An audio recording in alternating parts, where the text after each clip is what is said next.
Ever since I stopped driving, I had to start walking more often, right? I've realized that more people that's driving need to walk more.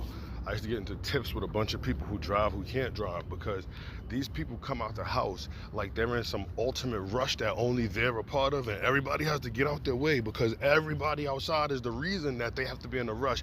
You know you got to be to work at 8 o'clock. Why'd you leave at 7:30 and it take you the hour to get to work? There's no logic in these bitches' minds that tells them that it don't matter how much they drive, how fast they drive, they always come to crosswalks and do that. You see that? They always come to crosswalks and do that. They don't want to let people through, like they think they're gonna inch through the crosswalk, but they're never gonna inch through the crosswalk. That's not how driving works. I'm glad you've seen it. If you have to inch through a crosswalk, you can't drive. You have to wait till traffic clears.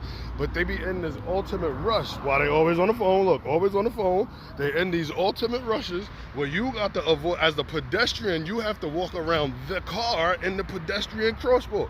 And that's when I realized they need to walk more, because those are the same people when they walk, they don't be trying to bump people out the way. You wouldn't think those kind of people walk like Michael Strahan, like LT. They just bumping people out the way, But it's behind the cars, just like behind the keyboard, they become trolls.